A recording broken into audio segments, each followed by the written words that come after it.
Murakaza neza kuri Rwanda Mood TV aho tubagezaho inkuru zikomeye zidasanzwe kandi zitavugwa cyane.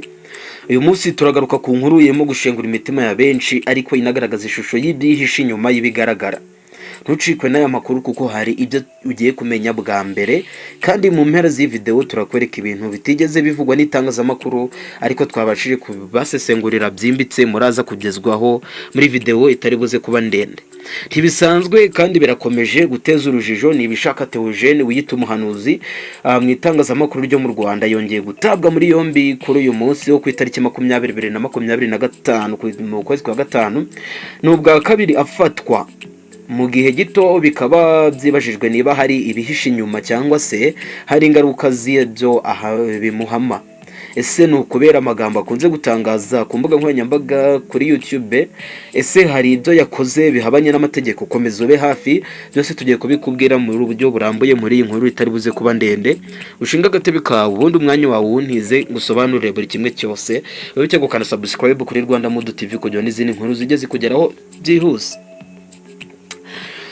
Nibishaka Theogene wiyita umuhanuzi yongeye gutabwa muri yombi akurikiranweho icyaha cyo gutangaza amakuru y'ibihuha n'icyo gukoresha ibikangisho. Nibishaka Theogene uherutse gutabwa muri yombi mu mwaka wa 2023 akurikiranyweho ibyaha bifitanye isano no gutangaza amakuru y'ibihuha agamije guteza imvururu cyangwa imidugararo muri rubanda.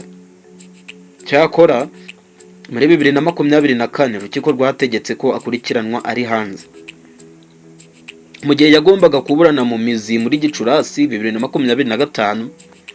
Urwego rw'igihugu rw'ubugenzacyaha RIB rwongeye guta muri yombi Nibishaka usanganwe chaîne ya YouTube yitwa Iriba Ryera TV.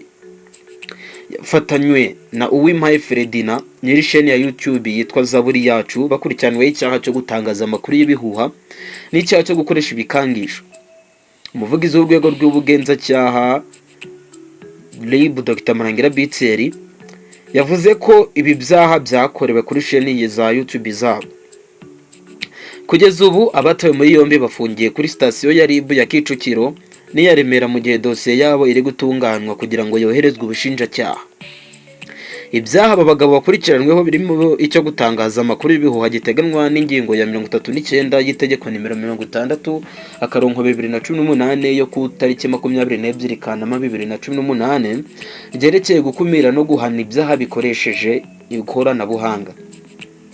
Ubwihamijwe ahanishwa n'urukiko igifungo kitari munsi y'imyaka 3 ariko kitarenze imyaka 5 n'ihazaba itari munsi ya miliyoni y'amafaranga y'u Rwanda ndetse itanarenze miliyoni 3 z'amafaranga y'u Rwanda.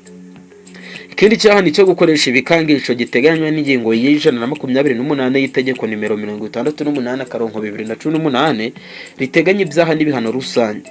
Ubihamijwe n'urukiko ahanishwa igifungo kitari munsi y'umwaka umwe ariko kitarenze imyaka 2 n'ihazabu itari munsi y'300 ariko itarenze 500.